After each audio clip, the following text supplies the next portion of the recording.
past year, the Duke Patient Support Program, in partnership with the Duke University, launched the Many Faces of Cancer Portrait Series, so we could share more stories from individuals that we have provided care for over the years. Like the Tree of Hope, the individuals who were photographed and interviewed inspired us with resilience and their message of hope to other individuals who are facing or have faced cancer. The first iteration of this project began in 2014 when we were approached by Duke University photographer Jared Lazarus. Jared, where are you? Right in front. Everybody's got a mask on. Thank you so much for your courage and your creativity to do this, and your caring to do this. In the first iteration, he documented the courage and hope of 14 determined men and women in various stages of their own cancer journeys. And over the past year, he has interviewed and photographed 7 additional new individuals. We are honored tonight by the many individuals who participated in the Many Faces of Cancer Portrait Series. So please, if you haven't already, take a few moments as we're moving out, hopefully, I think there's some pictures in back of me, to take a look at these portraits. If you see their pictures tonight, many of them are here. Don't be too surprised if you're like, oh, I saw you up on the screen. Take a moment, give them a hug, and thank them for their inspiring courage. It's now my pleasure to introduce to you Patricia, Nina, and Clifford Chafo. Where are they? Right here. Thank you. Patricia has been living well with metastatic breast cancer for 23 years. Their daughter, Nina,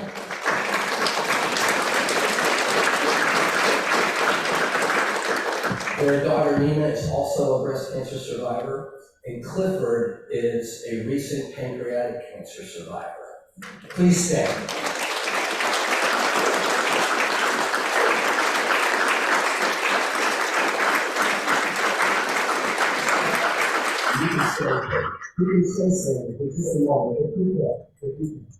They are joined by Jacqueline Weatherly, who you'll hear from in just a few moments. Jackie is a survivor of multiple myeloma. Jackie, would you please stand? Okay.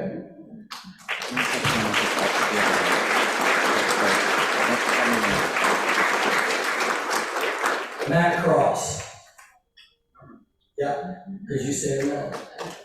Matt is a survivor of testicular cancer and a founder of an extraordinary advocacy organization for testicular cancer and testicular cancer survivors as well. So thank you, Matt. Angela Brock. There's Angela.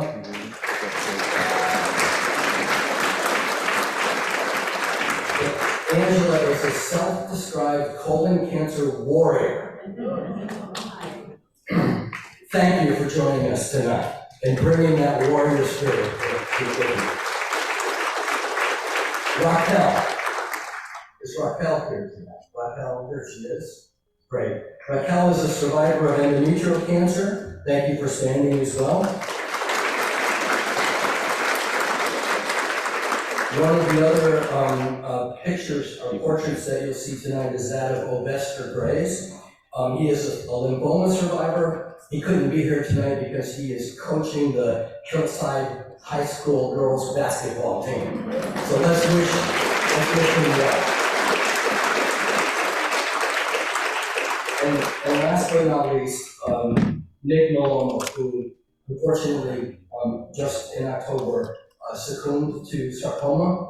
And our hearts are heavy with the loss of such a bright and inspiring young man, but you'll see his countenance captured in these wonderful photo portraits from Jared. So thank you all. You can be seated for taking part in this.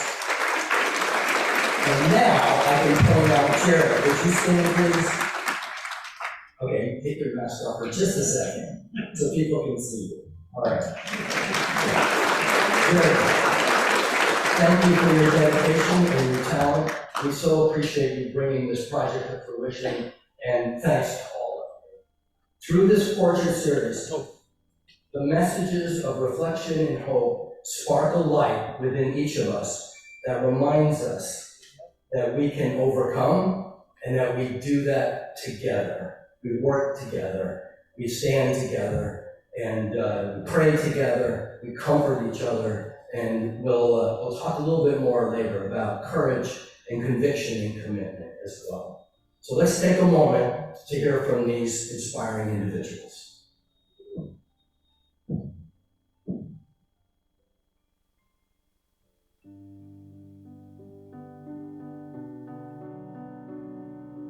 Confronting cancer is an odd, threatening, and scary thing for each of us. But I maintained a level playing field by not anticipating the future, but rather forming a team with the great doctors at Duke, and then with family and friends. And from there, we just take what comes and deals with it. But we've been doing this together as a family, and that's the most important of all. We support each other. We love each other so much, but that's what we are. We're a family. It's changed my perspective on life. I realize the importance in really small things that I may have overlooked in the past. Being with family, being with my pets and those who I love. And, you know, I don't think I noticed those things quite as clearly as I do now. Well, there's not just one piece of advice that I would share, but I would definitely tell them to stay in prayer, stay positive, and please, please get counseling. Not just for you, but for your caregivers as well. It has sustained me, honestly, truthfully. It has really sustained me, and I think that any newly diagnosed person should definitely seek counseling. I would suggest you focus on the things that you can control. Try to burn off the rest. Give yourself grace. Rest when needed. Accept the help that other people want to give around you. Cancer is not easy, but through your suffering, you can find a lot of positive things and a lot of growth. I refuse to let cancer dominate me. I just can't do that. I can't let anything dominate me, because I know if we're concentrating on the things that make us feel good, then we don't have time to give any way or any leave to things that make us feel bad, because you're going to feel bad. But if you try to concentrate on the good, then you're going to uplift yourself, and then you're going to uplift others. So that's what I want. I just want to uplift somebody else. When I got the news, I didn't think about myself or what I was going to go through. My first thought was, oh, my kids. I was so thankful that they were there for one another. I felt like I had done something good raising them, because they knew that they know what family means. I'm thankful for what I have. Well, what it changed was it increased my growth as far as my life and purpose. In my mind, we live and we learn and we grow. We live, we learn, and grow.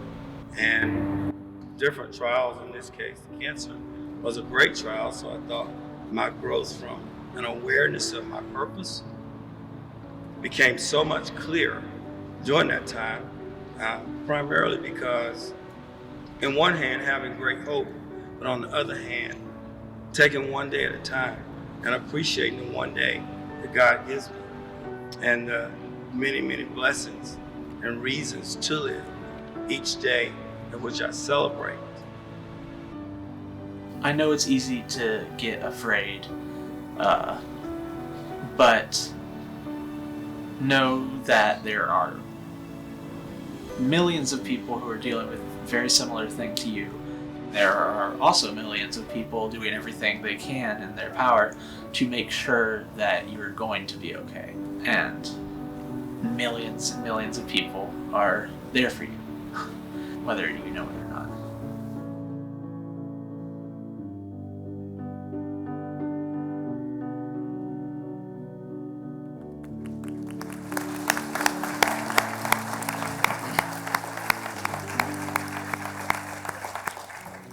All of us in this room have been touched by cancer, but as providers and as a cancer center that cares so deeply for the welfare of our patients, we have the privilege of walking with our patients and their families as they move through these challenges of a cancer journey. We do this with great passion and compassion and dedication because of you. You are the reason that we maintain our resolve day in and day out, and we maintain our commitment to all of you to persevere in this fight against cancer. You are not alone. We are with you. Now I have the privilege of introducing Jacqueline Weatherly, who's featured in the Many Faces of Cancer portrait series, is a survivor of multiple myeloma. Jacqueline was connected early in her diagnosis with the Duke Cancer Patient Support Program's medical family therapy services. I would describe her as a passionate advocate, an ambassador, a navigator, and a woman of God. Jackie, thank you for joining us this evening. Thank you. Thank you all for having me. Thank you, Dr. Paterno, and thank you, Jared, for all that you have done to bring the many faces of cancer to life. It's literally a living thing now. And it was an honor, an complete honor to be photographed by you. Thank you so much. If you don't mind, I would like to say a quick prayer before I proceed. If you all would bow your heads.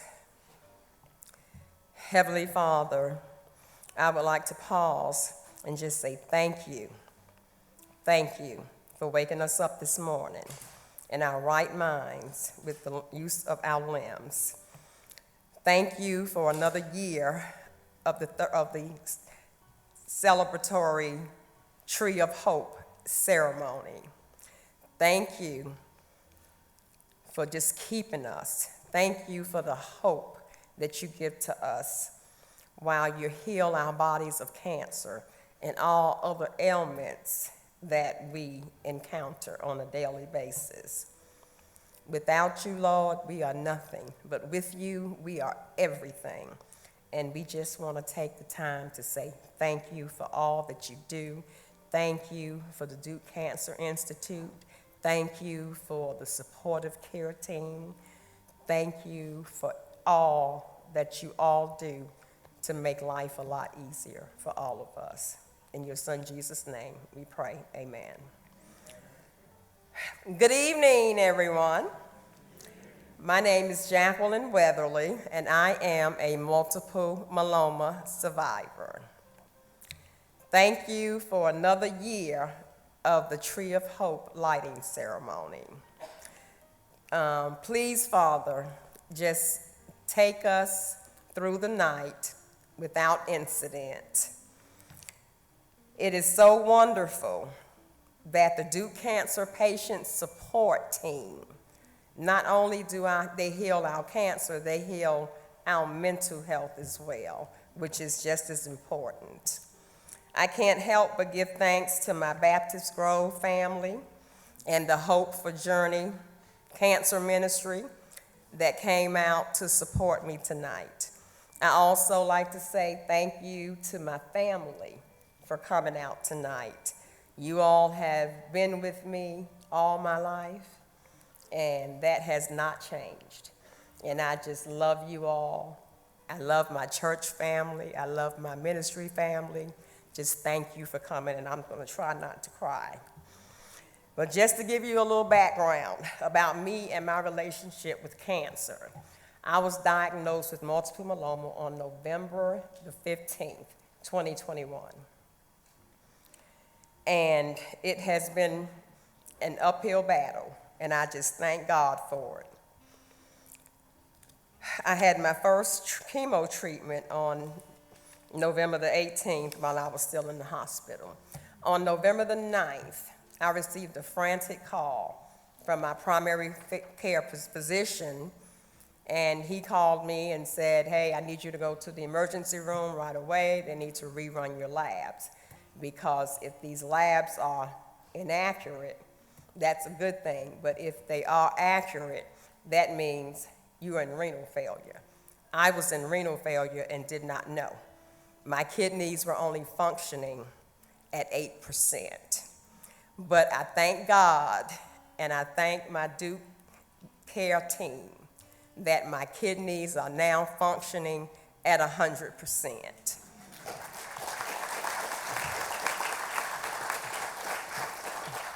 On May 11, my stem cells were harvested in preparation of my stem cell transplant. May 14th was my 60th birthday. On May the 16th, I was admitted into the hospital and given a high dose of chemotherapy. On May 17th, my stem cells were thawed and reinfused back into my body to fight the cancer that the chemo didn't kill. 5 months later, on October the 3rd, 2022, my doctor informed me that I was in remission. He says remission, I say the Lord has healed my body. So I'm undergoing maintenance twice a month. While undergoing chemo treatment, I was referred to Patrick Pomeri, a medical family therapist whom I now consider family, and he can't get rid of me even if he tried. So we still speak monthly and sometimes twice a month when necessary. Mental health care helped me to cope with my disease, and it will help you too. They go hand in hand. I'm very grateful that Duke Cancer is invested in their patients' mental health as well as treating the cancer and other illnesses. I'm grateful that this service is offered at no cost to its patients. Please take advantage of this invaluable service that Duke offers at no cost to its patients if you are not already doing so. Although I know that God has healed my body through my doctors at Duke Cancer Centers in Raleigh and in Durham, He is continuing to heal my mind through counseling with Patrick, and I'm forever grateful. Hope for the Journey Cancer Ministry at Baptist Grove Church, Raleigh, North Carolina, were instrumental in my healing process as well. Last year, they were ministering to me, and this year, I am co-chair of that very same ministry.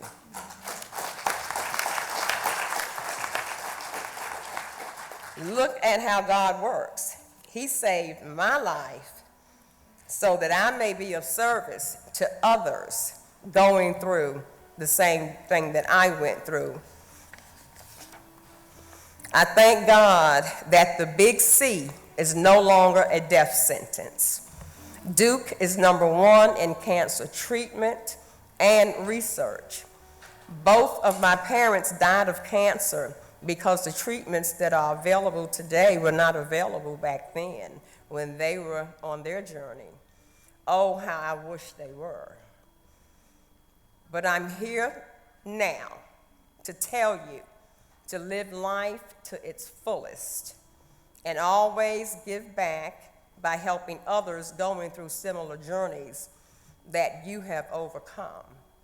Romans 15:13 says, "Now may the God of hope fill you with joy and peace as you believe in him, so that you may have overflow with hope by the power of the Holy Spirit." True hope comes by trusting God, even when our circumstances are difficult. I know it's not easy, but it's necessary for true healing. Without hope, it's easy to lose sight and be discouraged of the things that truly matter. But with hope, we can see beyond our current circumstances and find the strength to keep going no matter how difficult the road ahead may seem. Thank you. Now, I would like to introduce your next speaker, Tracy Berger, a medical family therapist with Duke Cancer Patient Support Program, who has been serving patients and their loved ones since 2001. I have had the privilege of being in a couple of support groups with Tracy, and she is an awesome therapist. Thank you very much.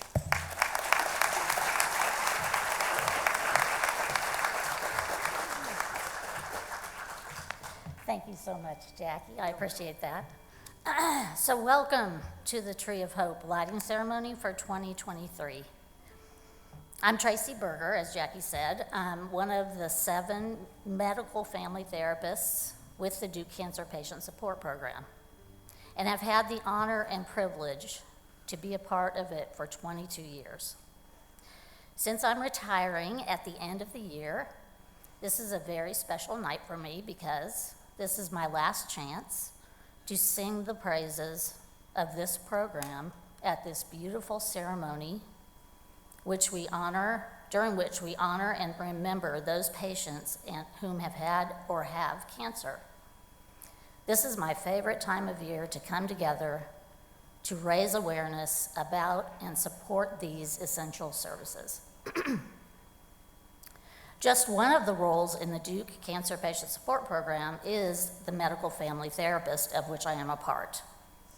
Through teamwork with our patients and families, medical staff, and each other, the medical family therapist has the opportunity to enhance the patient experience. Just as you have heard from Jackie, each of us strives to assist patients and families with utilizing the jolt that is the cancer experience to work toward improving the most important aspect of their lives, their relationships. Those relationships include the relationship they have with themselves, their family members, their medical team, their community, and beyond. Since the holly tree is a symbol of strength and resilience, like that tree, the patients and family members we serve at Duke somehow, hopefully with our help and support, find within themselves the strength to not just endure having cancer, but to glow like the lights on the holly tree. To find resilience and hope within, that is what I have found to be true of the patients and families that we serve. I have learned from each patient and each of their caregivers and family members that this experience with cancer, through hard work and acceptance, provides a beautiful opportunity for growth and appreciation of this life. The role of the medical family therapist plays a significant part in helping patients and families find that ability to live intentionally and decide to make meaning of their suffering. So what does meaning meaning-making mean exactly, you may ask? Well, first of all, it's an individual quest made intentionally, one moment, 1 hour, and 1 day at a time. This focus on the present can be critical to managing life with or without cancer. Care that assists patients and families with finding that ability to make meaning is significant to the experience of dealing with a cancer diagnosis, surgery, and treatment. Cancer care minus psychosocial support is not comprehensive care. A patient recently remarked, "Most of my experience with cancer has been mental and emotional, not physical." At Duke, we all know that the quality of the medical care is top-notch. However, the services that address the emotional side of the cancer journey can be just as life-saving for the patient and their family. At Duke, I have been so fortunate to work with a stellar group of therapists, physicians, nurses, and all the other staff members that make Duke the awesome place for care that it is. The care team is what makes our Duke Cancer Care so phenomenal. Without one or the other and each other, we fail. In closing, hope, illuminated by the lights on the holly tree outside, epitomizes and embodies believing that by planning for the worst and hoping for the best, the cancer patient and their families find light in and through the darkness. Our next speaker is the epitome of hope. Jen Applegate and I have been working together for some time, and she has taught me so much about the gift of each day, and as you will see, her joyful attitude is contagious. Thank you.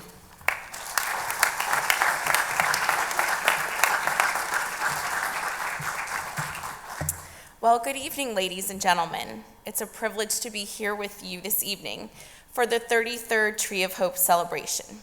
Let me be clear. I am here, a stage 4 colon cancer survivor of 2.5 years, because of the people in this room and the phenomenal staff here at the Duke Cancer Institute. I am blessed. I'm Jennifer Applegate. In addition to having stage 4 colon cancer, I am a type 2 diabetic and I have OCD. I am a 46-year-old former kindergarten teacher and have been married to my high school sweetheart, Rick, a military veteran of 26 years. We just had our anniversary yesterday. And we have 2 amazing sons, Gavin and Brayton. I am blessed. June 26, 2021, my world imploded. With severe abdominal pain, my husband rushed me to the emergency room where I learned I had a large tumor in my colon, and it had spread to my lymph nodes, and it appeared to be malignant to the experts in the room. Let's just say it wasn't a typical Saturday night for the Applegates. That night, God put me in the gifted hands of Dr. Ian Villanueva at WakeMed North and his incredible surgical team. They had just left their shift and were called back for my emergency surgery. They removed the racquetball-sized tumor and 14 sets of lymph nodes. I remember Dr. Villanueva speaking with me after the surgery and explaining I needed to prepare for a marathon, but not to worry, because he was referring me to an outstanding oncologist at Duke. This marked the beginning of my journey with the Duke Cancer Institute. As I prepared for today's event, thinking about hope, I decided to do what any good educator would do. I used my resources wisely, and I reviewed the meaning of the word hope. To want something to happen to be true. Yeah, I agree. The second definition, trust, bingo.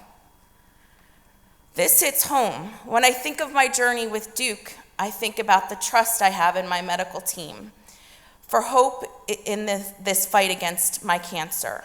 Hope, trust, and faith have been my guiding lights. Ladies and gentlemen, cancer is a battle that is not fought alone. In addition to the unrelenting support of my family, the Duke Cancer Center Institutes are filled with medical professionals, staff, and volunteers that work tirelessly to build our trust and provide hope for us through our cancer journeys.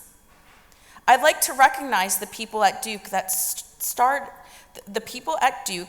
started us on our journey of trust and hope. The security personnel, housekeeping, maintenance staff, and administration, they keep us safe and provide a welcoming environment. The lab staff not only deals with difficult ports or veins, but also distracts us to calm our nerves. Pat, Nikki, Betsy are my personal heroes. Lab technicians analyze and provide physicians with crucial information. the radiology staff understands that the outcome of their tests dictate my future.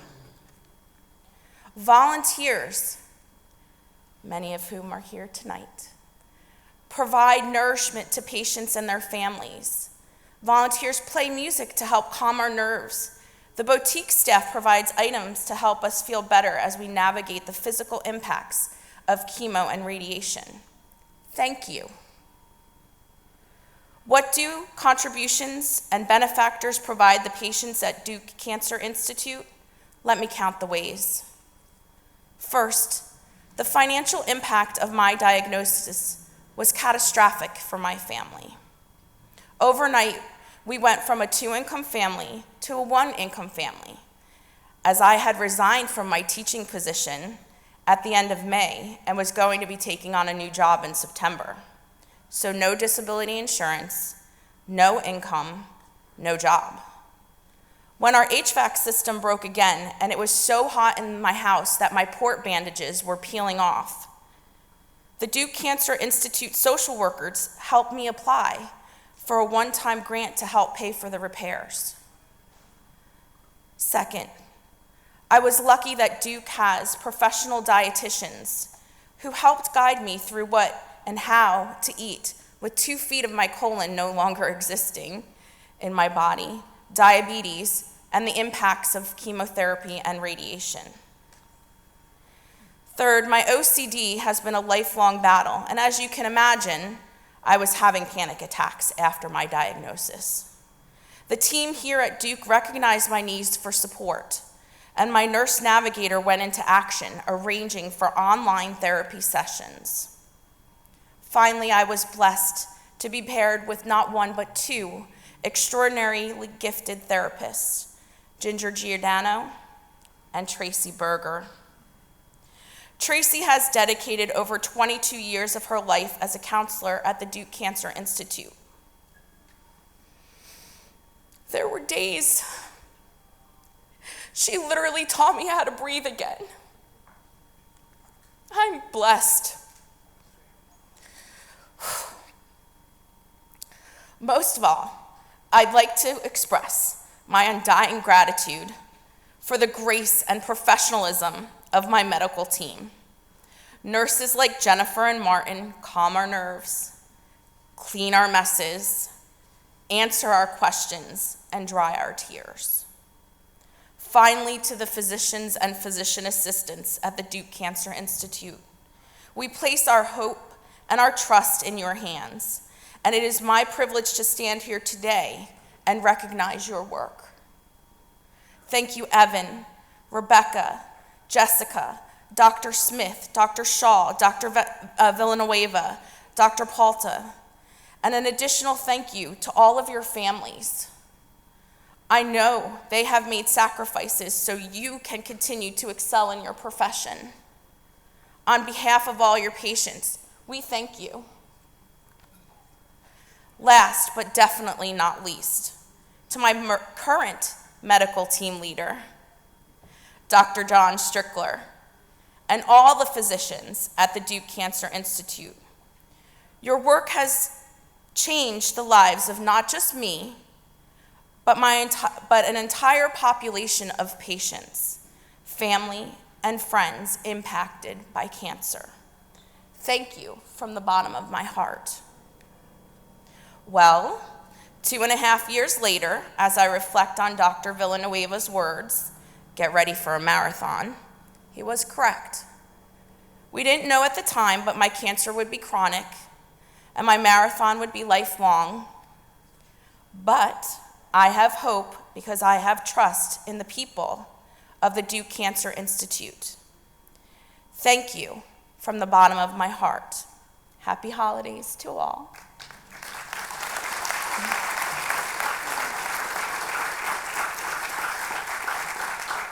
Now, it is my absolute pleasure to introduce my medical team leader, my oncologist, my cancer journey navigator, Dr. John Strickler.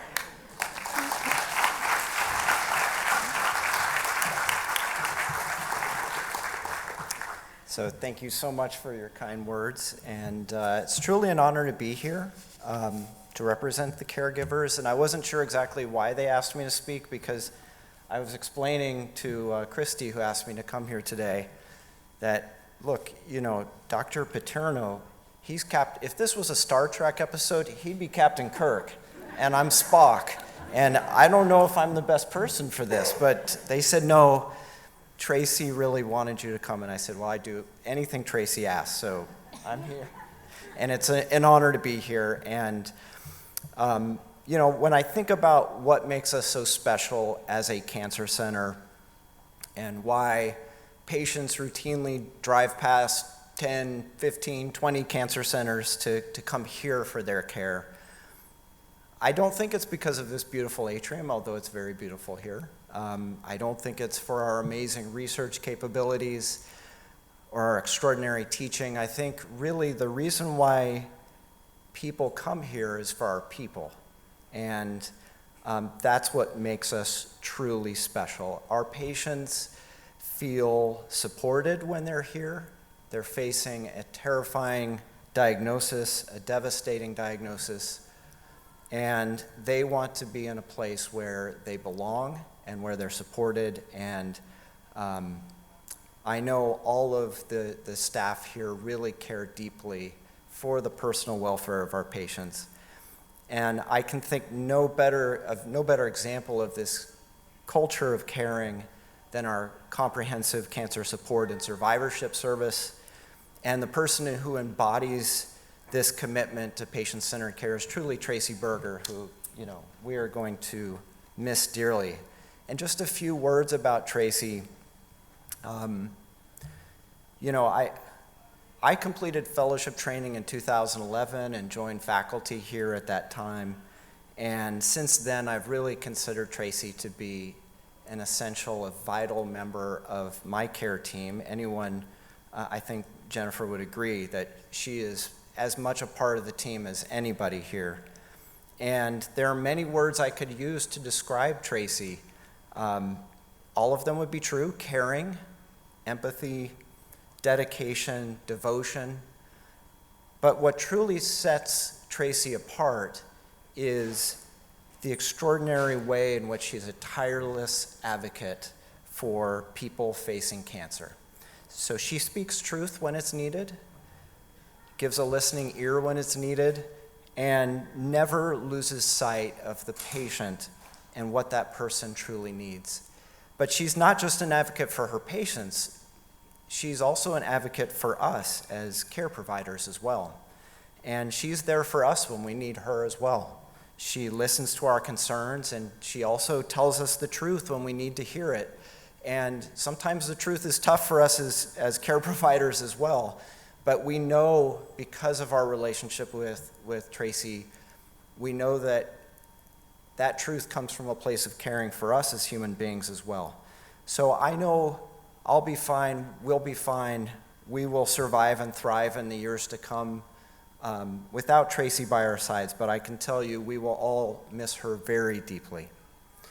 But one of the ways in which she is unique is how she specifically looks out for patients who are maybe falling through the cracks or struggling with certain aspects of their care. And I think one of the time periods where we really struggled nationally in healthcare was during this horrible pandemic. And it was very easy for patients to kind of slip through the gaps in our healthcare system as staffing turnover and other issues kind of took over. And I know that Tracy stepped in and took personal care to make sure that Jennifer got to the people that she felt would give her the best care possible. And I don't recall the exact conversation, but I do remember she came up to me and said, please, would you please take Jennifer into your clinic? She needs help. And of course, anyone who knows my relationship with Tracy knows, no problem, Tracy, we'll go ahead and take care of it. And the rest is history. But, you know, one of the things that, you know, the experience with Jennifer exemplifies is how she's able to work with people to take that stress, that anxiety, that worry that can easily take over someone's life and help that person to put all of those very negative feelings into a vault and lock that up and then transform that into positivity and productivity. Last year, Tracy came up to me in the hallway and said, "John, what are your favorite sports teams?" And I said to her, "Well, I'm from Seattle, so basically any Seattle sports team I'm there for, you know, the Seahawks, the Mariners, and Washington Huskies." And then the next thing I knew, there was this beautiful blanket of all my Seattle sports teams right there, made by Jennifer, and that is in my TV room, and I'm pretty sure it's a lucky blanket because my Washington Huskies are having their best season in many decades, so it's probably Jennifer's doing. So, you know, I think, but this is just one example of countless I could give you of how Tracy helps people in this journey. And, you know, I think all of us as staff want to recognize, Tracy, what you've done for us, and we were trying to think of what we could potentially do. And we know probably Tracy would want experiences more than things. So we got together and got a little gift for you, which you can open later. Gotcha. Yeah. So,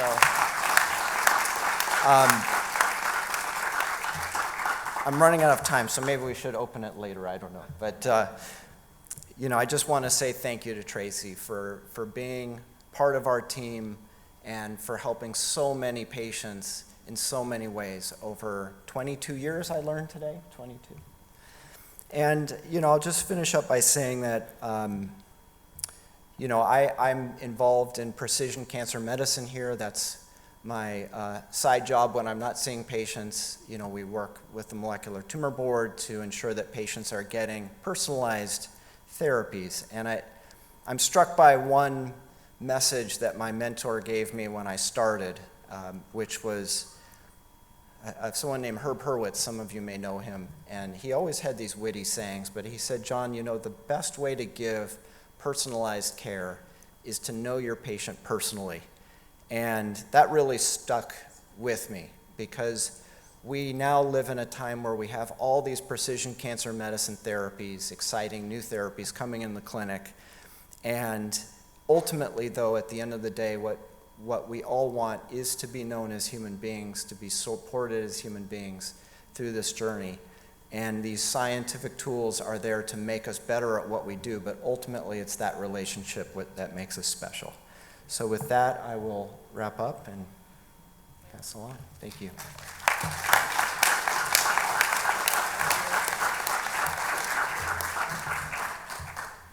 Good evening, everyone. My name is Cheyenne Corbett, and I'm co-director of the Duke Cancer Institute's Supportive Care and Survivorship Center and Center for Onco-Primary Care. I would like to extend a heartfelt thank you to Jacqueline Weatherly and Jennifer Applegate for sharing their incredible stories with us. As Dr. Paterno mentioned, our team is very proud of our Many Faces of Cancer portrait series and our collaboration with the very talented Jared Lazarus. Our Duke Cancer Patient Support Program team is honored to know the individuals who are featured in the exhibit and to be part of their care team. Dr. Strickler, thank you for your kind words and understanding and appreciating the important role our medical family therapists have in the care of patients and their loved ones.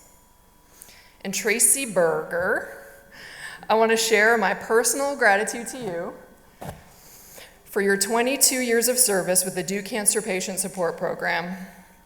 I have worked alongside you for 21 of those years and have been in awe of you each of those days. Tracy is a gifted therapist who genuinely cares about her patients and helps them adapt to the changes that cancer brings to their lives. She serves her community with a sense of purpose, and she has life-changing impact with those she works with. Tonight, the Tree of Hope ceremony is a very meaningful night. It is a time of reflection, a time to acknowledge how very hard it is to face cancer, and it's a time to acknowledge the impact that cancer has on our lives. This evening, I ask that you take a moment to celebrate the courage and hope that each of you tap into every day. I ask that you take time to stop and notice those around you. Take a moment to see that you are not alone and that we are here to support you and to support each other. The importance of this connection and the need for support for those facing cancer is what led to the establishment of the Duke Cancer Patient Support Program in 1987. 36 years ago, the Duke Cancer Institute made a commitment to you and to your loved ones by supporting the establishment of this program. The Duke Cancer Patient Support Program, as we've heard tonight, provides comprehensive care to patients and their loved ones throughout their cancer experience. Our team listens and we act. We hear your questions, your concerns, and the challenges you face, and we develop and deliver critical services to support you. Our comprehensive model of care is unlike any other in the country, and we're constantly striving to do better. We think outside the box, and with the support of Duke leadership and our donors, we are able to offer services and resources to every patient who walks through this door regardless of ability to pay. Every patient and loved one has access to our care team as an extension of their oncology team to help them every step of the way.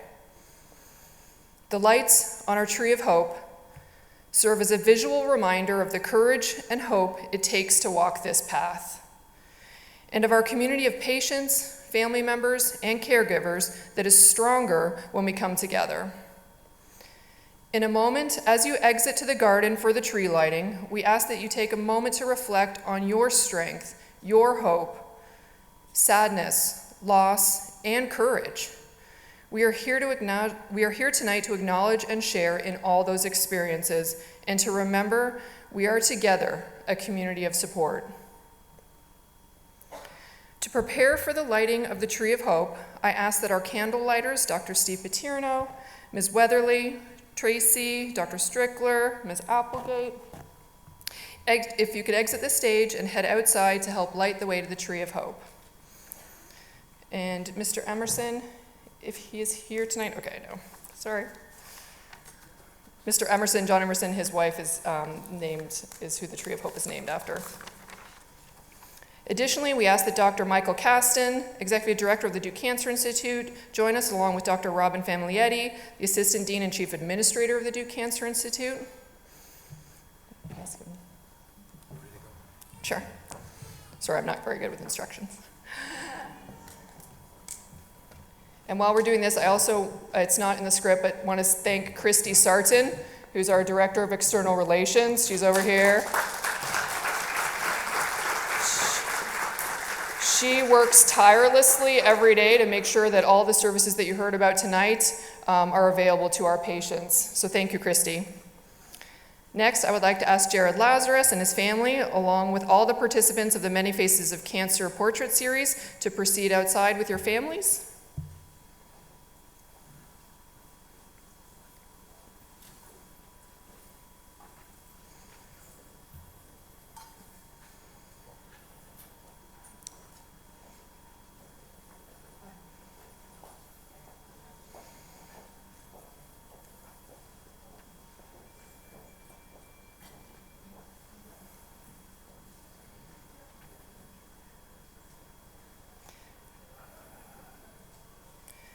And we're about to experience the highlight of the evening, the lighting of the Tree of Hope.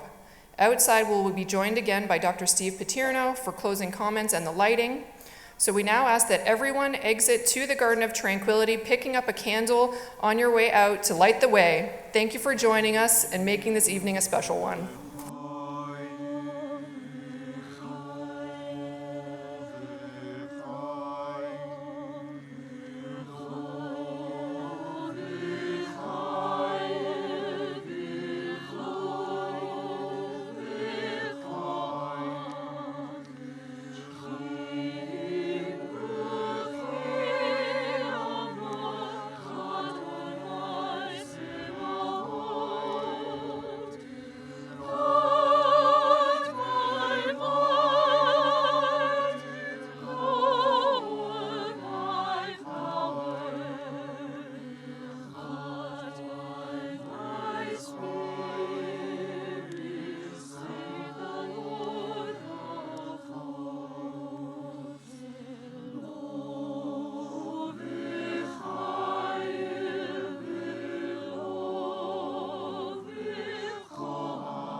Well, welcome once again, everyone. Thank you so much for joining us tonight. We're so grateful for your presence here.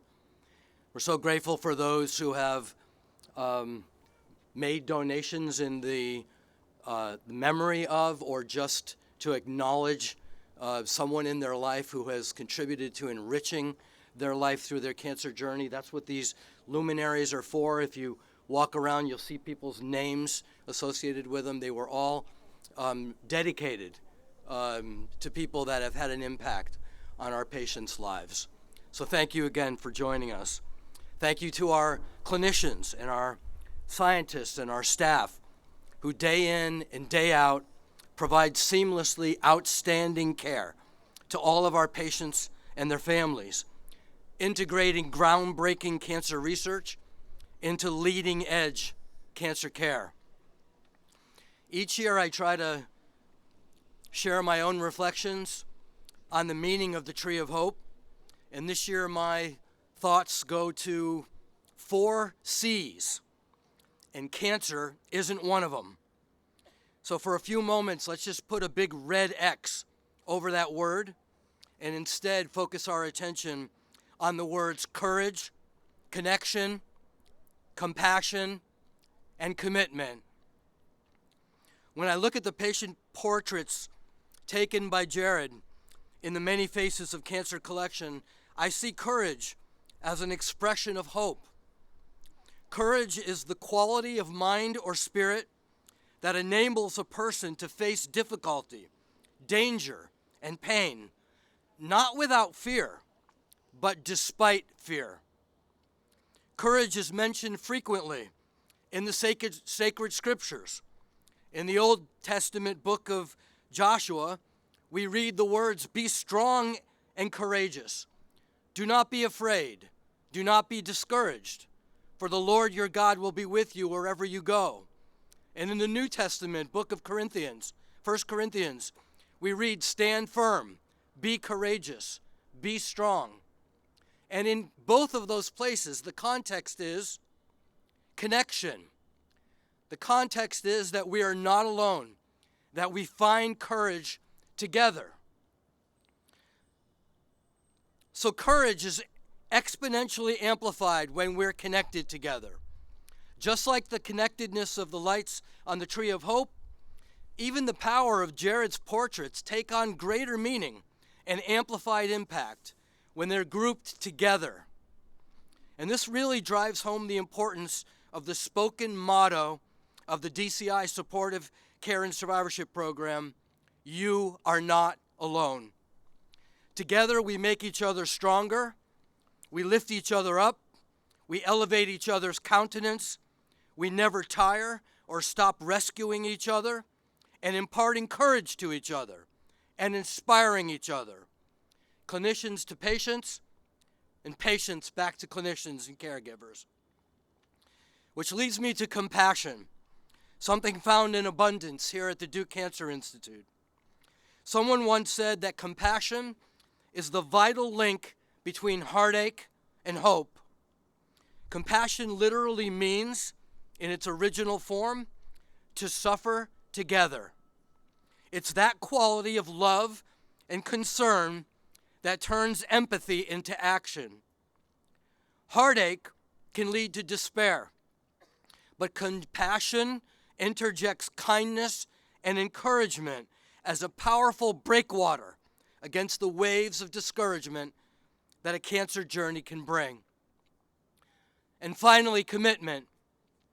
Taken together, these C's of courage, connectiveness, and compassion remind us of our commitment to our community and to the continuity of cancer care for each individual patient and their families, with patient-centered care as our highest priority.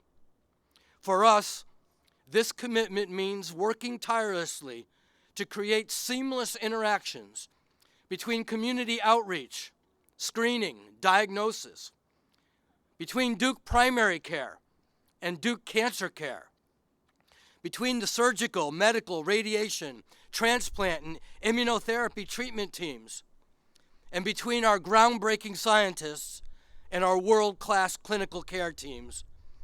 And finally, between the incredible cancer treatment physicians and our spectacular, nationally recognized supportive care and survivorship program. We do all of this with an intense focus on achieving cancer health equity, providing top quality cancer care for all of our patients, and all of our communities. So tonight, in lighting the Tree of Hope, this evening, please join me, Dr. Kasten, Robin Filmietti, and Dr. Corbett as we celebrate hope through the lighting of the Tree of Hope. We celebrate our patients, caregivers, clinicians, scientists, staff, as we renew our commitment to connectedness, courage, and compassion in everything we do. So thank you again for joining us, and now I get the honor of pressing the button. Please let it work. Yes. Thank you all for joining us very much. Christy, do you have any instructions? No, you're good to go. Thank you all. We're honored by your presence tonight.